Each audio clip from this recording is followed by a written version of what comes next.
Hi, and welcome to the 10-Minute Food Truck Training Podcast. My name is Bill Moore. I'm the founder of Food Truck Training Group on Facebook, co-owner with my beautiful wife, Melissa, of our own food truck. It's called Food Truck 101, and I am the executive director of the National Street Food Vendors Association, which is a nonprofit dedicated to education, advocacy, and uplifting all food vendors. Today, I'm going to be talking about how to rebuild self-esteem and drive your business forward. But before we get into that, I want to remind you guys about the Food Truck Owners Expo in Orlando, Florida this year, November 12th and 13th. I'm going to be giving 3 classes. One is on profitable menu writing, one is on marketing in the off-season, and one is on why we as food vendors need to learn to speak with a single voice. Again, that's in Orlando, Florida, November 12th and 13th. You guys have got to be there. The one we held in Houston at the end of July was amazing. This one's going to be bigger and better. So please come check us out. Order the tickets today. Go to FTOexpo.com. And when you do, put in the code FTTG15 for a 15% discount. I want to thank Table Needs for sponsoring this episode of the 10-Minute Food Truck Training Podcast. Table Needs is a full-service POS system capable of handling your busy food truck, cash, credit card, and reporting needs. Check them out in the link in the description and learn more about Table Needs. So let's talk about rebuilding that self-esteem.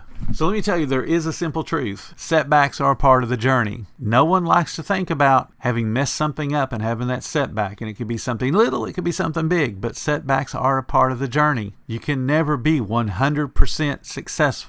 You're going to have setbacks, so accept that. Now the question is, how do you bounce back when you have those setbacks? Because you're going to have that slow day. You are going to have a bad review. If you don't have a bad review, that tells you that people don't care enough about your business to let you know when you've done something wrong. Or you're not asking for reviews. One or the other. You're going to have a catering that didn't go as planned. You're going to attend an event that did not have the number of attendees you thought it was going to have. And any one of those might create some financial loss. It could be a little loss, could be a big loss. Those are just experiences. And every single food truck owner, if they do this long enough, is going to have them. Now, whether they admit it or not is a whole nother story. But they're going to have some setback.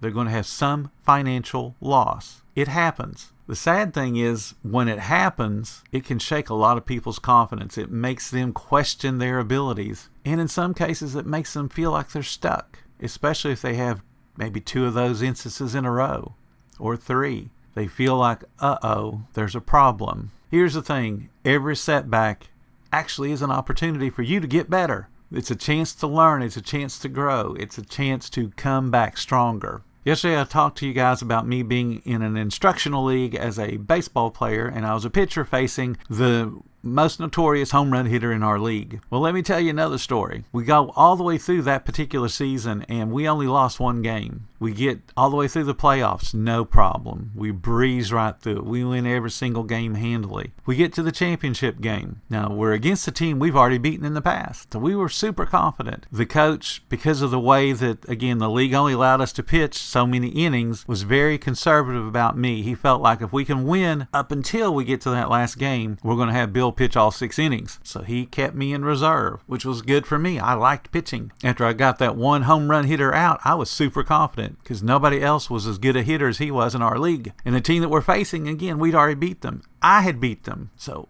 everybody was confident. We're going to win. So we get up there, and the game felt different because it's a championship game. We're playing in a field we'd never played in before. It wasn't the typical little minor league field that we were playing in. It was a big, nice, well-manicured, very pretty field. It had a real wall as opposed to a fence like we'd been playing in. Most of the time, it was chicken wire fences. Now, this was a real fence, so it felt different. The dugouts were nicer. It was just a better place to play ball. So the game opens, and it's 3 up, 3 down, both sides. Second inning, 3 up, 3 down, both sides. It was the first game that we had gone into the 3rd inning without having scored. It was also the first game that we had gone into where someone else didn't score against us. It was a 0-0 game. 3rd inning, 3 up, 3 down on our side. They get a hit. It was the first hit I gave up, but that was it. Turned into a double play. So we have a 1-hitter and a no-hitter going into the 4th inning. 4th inning, we get a couple of hits. My turn to at-bat comes, and the pitcher hits me. And it was pretty much on purpose. And he hit me so hard that my dad had a reaction. My dad never reacts at anything. He got up and was headed on to the field to check me out because it hit me and I collapsed. As we were looking at it, I was hit right below the rib cage, and you could see the seams of the baseball. That's how hard it hit me. But I go to first base. On first base, next batter up gets a hit. I go to third base. Next batter up gets a hit, and it's going to be close play at home, but I score.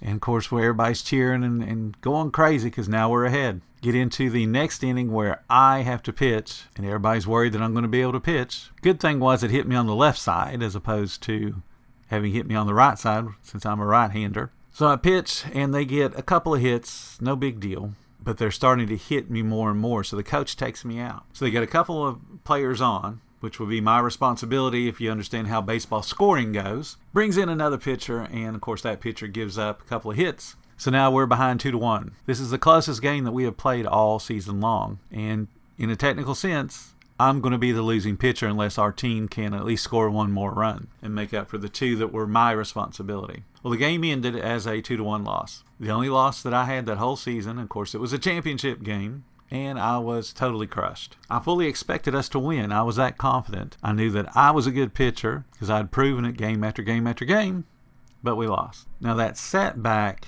ended up haunting me. The coach of the opposing team also was somebody that worked with my mother at a place called Hinton Hatchery. My mom was the accountant there, and he was somebody that worked in the back. I'm not really sure what his job was, but he dealt with the chickens and packaging and all that kind of thing. So later that same summer, Hinton Hatchery has a employee day where they have a picnic and all the employees get together and they all get to take home a couple dozen eggs. I can't remember how many eggs they gave away, but it was a bunch. And all the employees are there having a good time. Hinton Hatchery's, bought a bunch of food. And I'm sure there was some caterer that was super excited to be able to sell that much food. So I get to talking to George. That was the name of the other team's coach.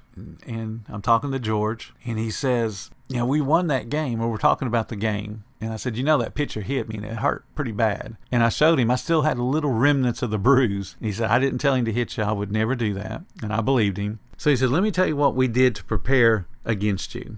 I'm like, oh, y'all had to prepare especially for me. So my ego's starting to get a little inflated because I'm thinking he's going to tell me just how great of a pitcher I am. And he said that we had to teach all of our players how to hit your pitching. Okay, good. I said, well, that's good. He said, what we did was we intentionally threw the ball as slowly as we could to get them accustomed to the way you pitch. I said, what are you talking about? I throw the ball really hard. He said, well, you probably throw it as hard as you can, but the ball has a natural curve to it, and it's very, very slow. He said, well, all of us coaches have always tried to figure out how you could throw the ball as slowly as you do and it not bounce and hit the ground. Because I threw a bunch of strikes. My coach always said, just put the ball in play. And then it occurred to me, that's the reason I didn't give up home runs. I wasn't trying to blow the ball past them. There was no energy on the ball for them to convert into a home run. Had somebody told me that, we probably could have done a whole lot better as a team because I would have known what I was doing. Instead, I just kind of blindly went through the game thinking I was an awesome, really fast pitcher, and I wasn't. You always are going to face setbacks. Sometimes the setbacks will be your fault. Sometimes they will just be happenstance. But understand that you're going to have setbacks. Now, what should you do when you have those setbacks? You reflect and you learn. And I'm going to tell you one additional thing. When you have successes, you reflect and you learn. You want to duplicate successes. You want to eliminate the chances for duplications on failures. You got to be thankful for those successes, and you don't want to beat yourself up when you have the failures. A failure is an event. It's not a person. You are not a failure. You made a mistake. Big deal. I thought I was a great pitcher, and I wasn't. I was a slow pitcher. I kept the ball in play, and thankfully I threw it so slow no one could do anything with it. Had I known that, it would have been a much different result in the game. So you got to reflect. You got to understand what happened. You rebuild your confidence. If it gets knocked down, you've had a couple of bad events in a row, a couple of caterings don't go well. You've had a bad summer. A lot of people are talking about this summer being a bad summer. You got to rebuild your confidence through small wins. You have to think about what can I do that'll give me some success. Instead of shooting for the stars every time, let's go do a small catering. Let's go do a 50-person catering where I can make a couple $100. Let's do it well, and then we'll build from there. Everything can't always be a home run. You can certainly win a whole bunch of games just by hitting singles or even getting walks. Everything doesn't have to be a big win. You want to set clear and positive goals. We talk about this a lot. You have to have a goal and then work towards attaining that goal. You want to do $1 million this year? Well, you got to break it down into smaller steps. You can't pluck a number out of thin air and say, yep, I'm going to do that. If you want to do $1 million, it has to be done in small steps. It's like the joke about how do you eat an elephant? One bite at a time. How do you make $1 million? One sale at a time. How do I string together enough sales to add up to $1 million? It can be done. There are trucks out there that are doing in excess of $2 million. And there are trucks out there that are doing less than $50,000 a year. You have to set that goal and then break it down into small attainable steps. And it has to be a positive goal. You can't say, well, I'm just not going to lose money this year. That's not a positive goal. The result might be positive, but that's not something that you can work towards.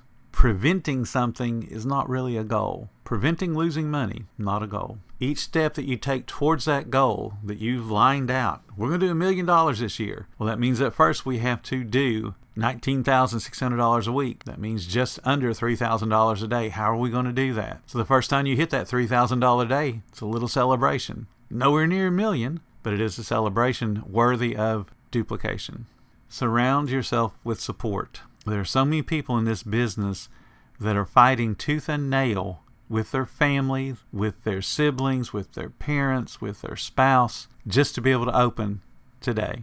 You cannot surround yourself with turkeys and expect to soar with the eagles. I said this yesterday, and it's too valuable not to say again. You have to surround yourself with support. Facebook group, food truck training, a lot of supportive people there. I don't allow negativity in there. If you're going to be a negative person, you can go somewhere else. People come there for help and support. They don't come there to be beat up. You can get beat up on the internet without being a part of our group. Surround yourself with positive people, not only in the Facebook group, not only on our associations group, but you've got to surround yourself with positive people in your real life.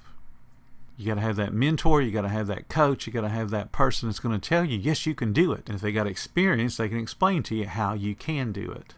I want you guys to remember that a setback, a failure, a mistake is not the end of your story. It's just a chapter. It's like I said earlier, a failure is an event. It's not a person. What matters is how you respond to those so that you can move forward.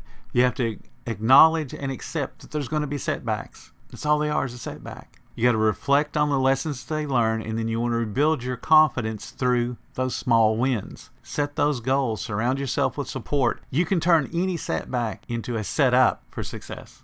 Thank you guys so much for listening to the 10-Minute Food Truck Training Podcast. Please take a moment to follow our podcast, and if you really like what we do, support us. There's links in the description to make that happen. Every little bit does help keep us going.